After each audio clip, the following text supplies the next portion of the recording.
Welcome, everyone. I am excited for today's conversation. Today, I am joined by Kaitlyn Merola. She is the founder and CEO of Move Marketing. They specialize in helping startups scale. And Kaitlyn, I think we were going to chat about how startups can get the CMO's brain on a budget and how to fill the gap that startups almost always have. So I appreciate you joining me today. Thank you so much for being on the show. For sure. Thanks for having me. Absolutely. I did want to start with maybe a little bit of history. You've been leading Move for a few years now. The agency is doing great stuff. We call this podcast Scope Shift. Have there been any major shifts you've had to make since you launched the agency? Yeah, we are over 5 years old. I launched Move right before COVID.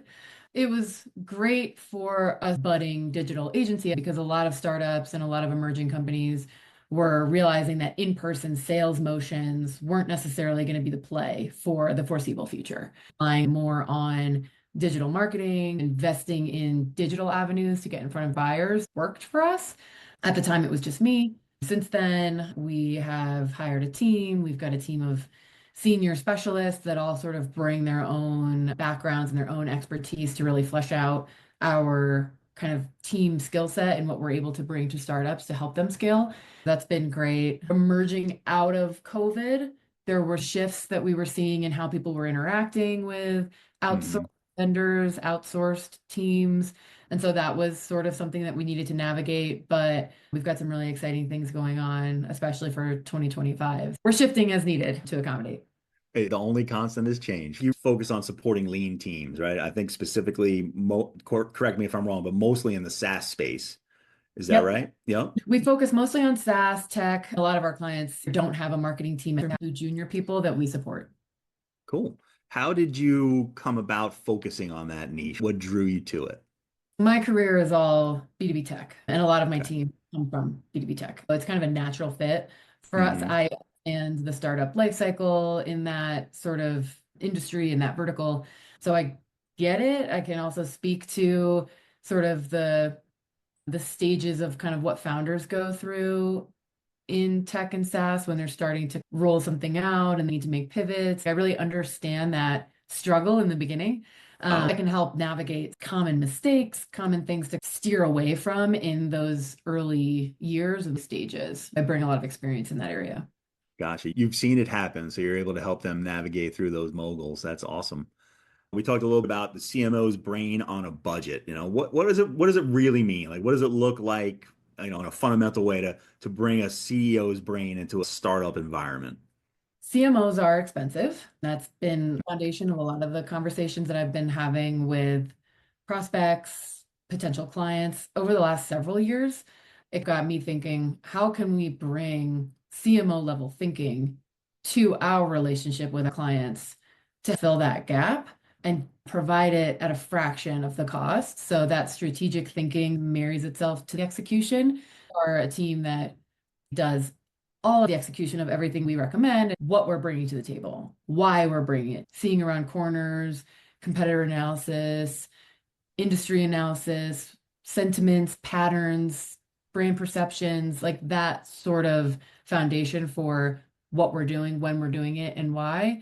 We differentiate because we feel like an extension of the CEO, the leadership team, and they can trust our judgment. You're able to bring not just the execution, but that strategic layer. And for a lean startup, that's going to mean a lot. Yeah, it's a little bit more bang for your buck. All right. I love that. Do you find when you're talking with a prospect and they become a client, is there an event in their business where they're like, we need help with this? That might not be the case, but I'm just wondering what happens in a startup environment where I guess they grow to a certain point where they're like, we need to bring in some folks, but they're not quite ready. Very expensive CMO seat to be filled just yet. A lot of times, certain events happen where they've let some people go on their marketing team and have gaps to fill, or they just got a funding round. And so they have all this investment and they want to spend it on new channels and new marketing tactics that maybe they don't have the skill set for. When startups just got their Series A, they have investment to make. They're not necessarily maybe even sure how to best utilize those dollars. We'll help navigate and execute on new channels. Maybe it's paid advertising campaigns or partner content or things that costs money and make sure that that budget is allocated effectively and that it's managed for ROI. So that's a big one. Yeah, definitely. I would imagine even if they've just gotten some funding and they have some money and they're like, okay, we want to try some new things, you're still going to be dealing with some really tight budgets. How do you balance that tight budget ideas and their expectations? There's not always that balance between budget and expectations. So I'm doing a lot of expectation management. I was wondering if that's something you run into as well. For sure. Managing expectations from the start is a big part of what we do. We have the reputation of being trustworthy, transparent. If something we recommend costs money or doesn't pan out the way we thought it would, we Hmm. look at that, we understand why, we pivot that investment elsewhere. So we don't only look at vanity metrics to kind of measure what's working and what's not. So that's important to us to really make sure that if something didn't pan out the way we thought it would, we make those refinements and those adjustments. But yeah, I mean, a lot of startups are on a budget. They don't have these major marketing program budgets. So getting creative, we are really flexible and adaptable because we work with startups. We have a flexible way to work with us through our points model. You purchase a number of points and then you can spend those points on anything that we do. And that helps allow for kind of moving away from rigid scopes and SOWs that can't change with you as your business grows and evolves. We want to be able to evolve and grow with you and not have that constantly be a scope creep conversation. Right. We've kind of designed the way that our clients can interact with us based on that because we understand that things change and they change quickly, and we're all working with tight budgets in a lot of cases. Yeah, no, I love that. It sounds like you're really able to balance being agile for your clients, try new things. Marketing is all about iteration, but also really keeping them focused on that long-term strategy. Is there like a certain framework you use to have these conversations and to keep their eye on the prize? We do, yeah. We have a tried and true blueprint for all of our client partnerships. It's really just allowing the client to see what they're buying. We've Mm, done our best to kind of commoditize and productize a lot of the things that we do, so right. it's not so intangible. So we have that blueprint that we really follow, that we revisit quarter after quarter to kind of make sure our clients are understanding of where we are on this roadmap, what our future goals look like, what's on the horizon.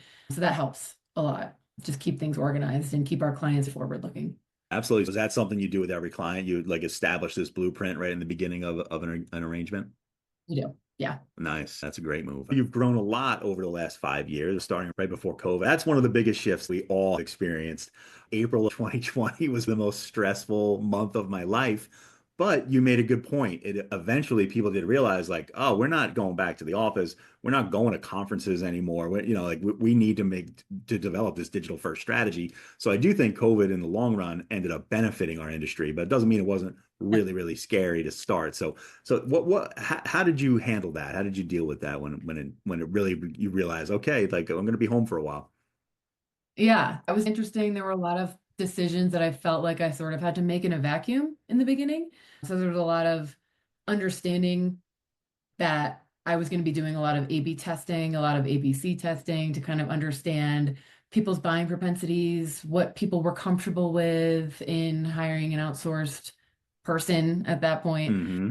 When I would bring on new team members and I did start to hire, making sure that introduction and that sort of narrative was being delivered in the right way to clients as we grew. Hmm. We had more skill sets and hands to help them grow faster. It was a learning curve in the beginning. I did feel like I was making some decisions in a vacuum, but I had a good understanding that if I needed to change one thing 5 times before I nailed it, I was Right. prepared for that. Testing is critical in marketing. You're letting the data and the results drive your actions. You do that for yourself and your clients. As you hired people, it was important for them to see your vision and understand client goals. And I'm sure clients had their own teams that interacted with yours.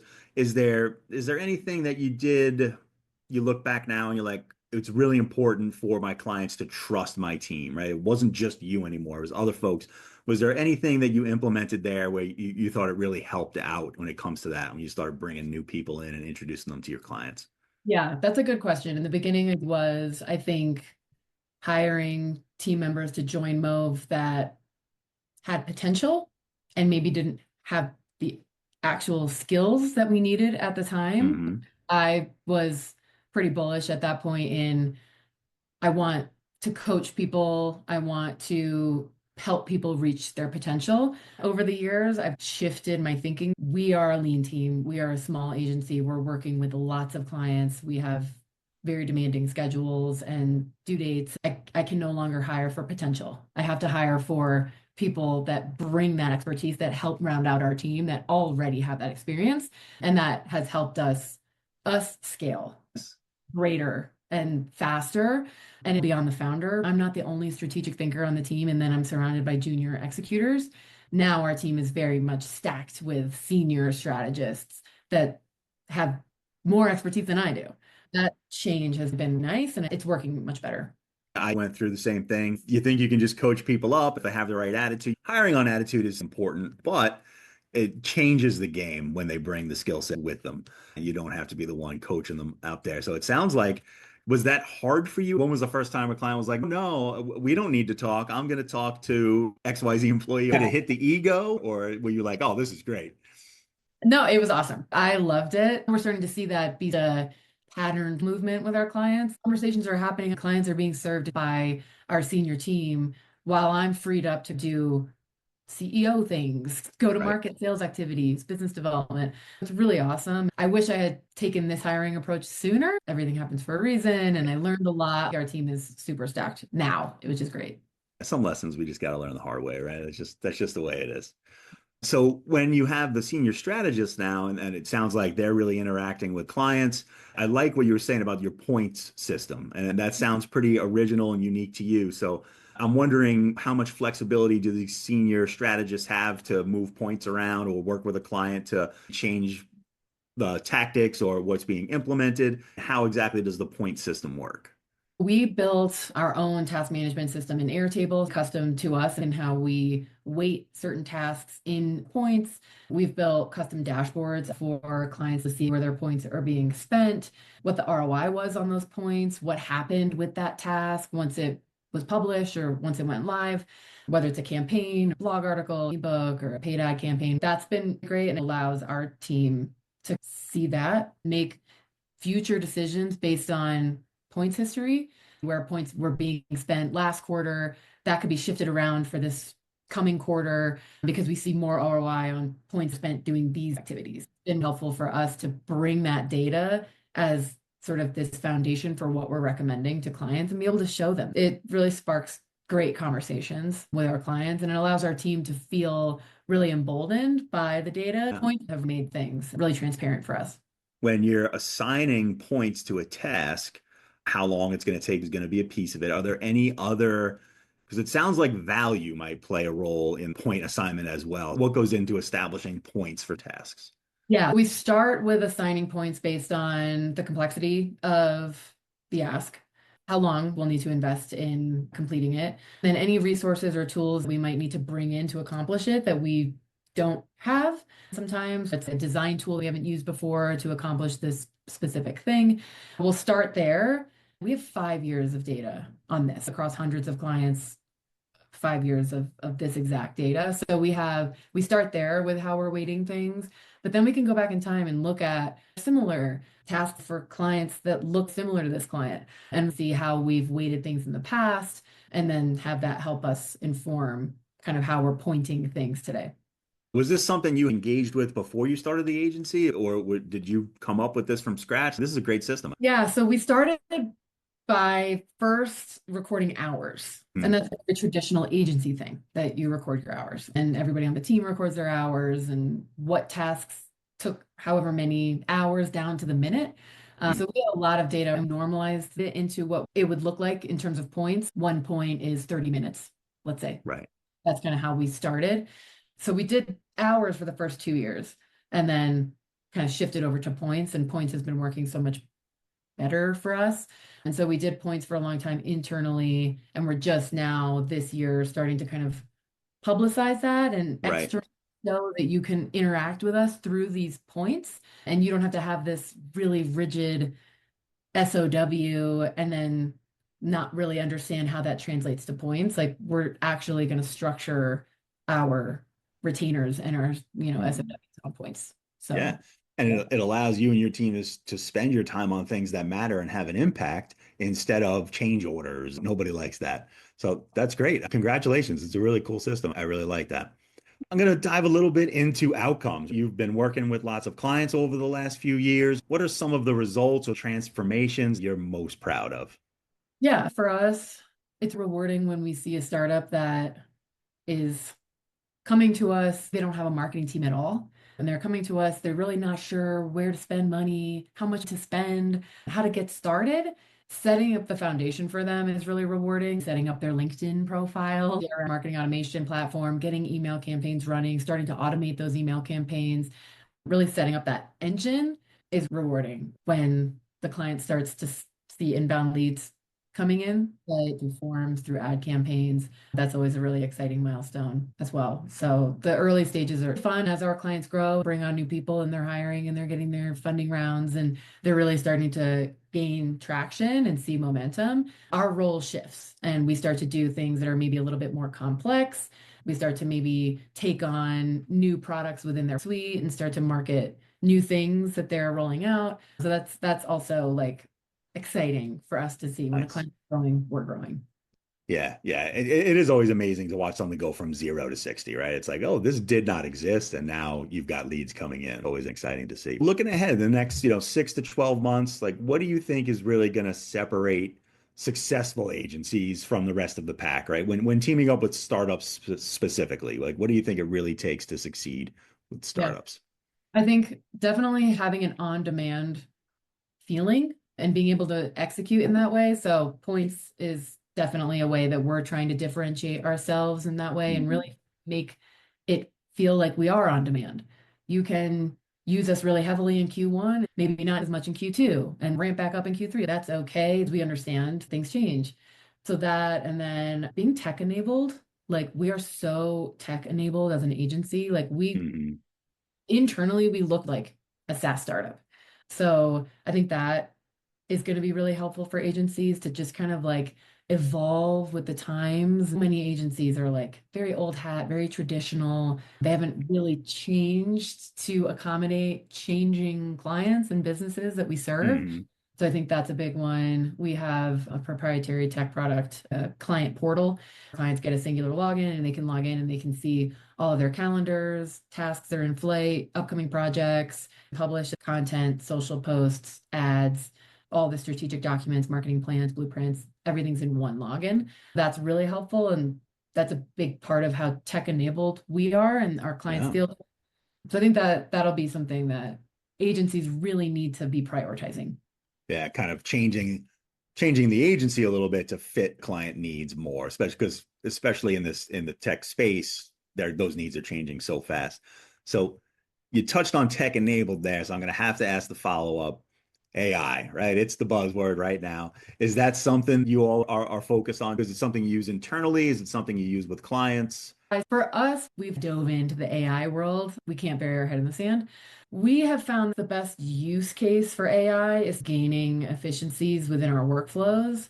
So completing things faster, helping us with proofing things, helping us with quality assurance. Like there are some kind of key milestones where AI helps us do things faster or do things more effectively.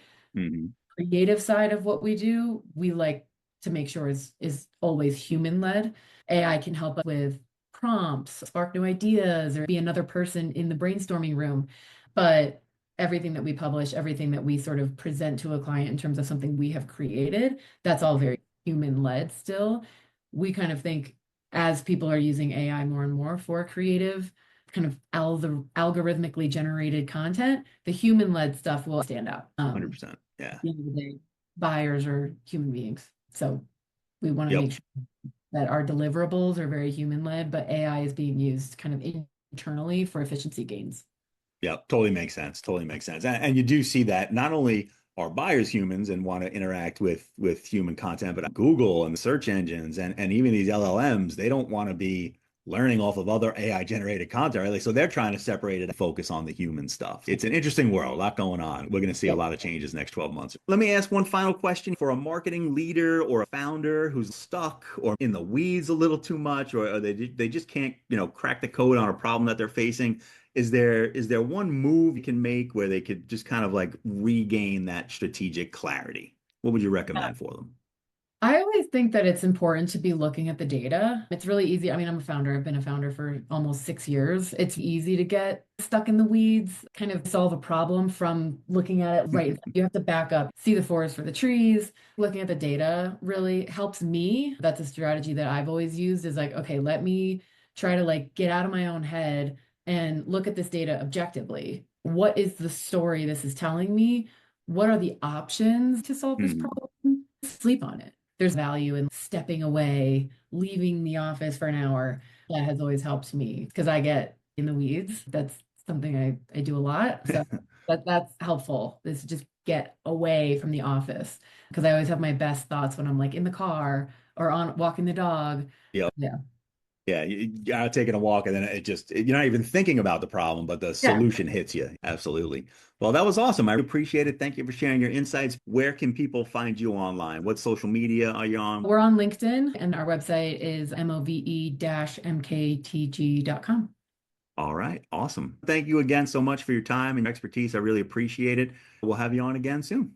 Thank you for having me. This was fun. One.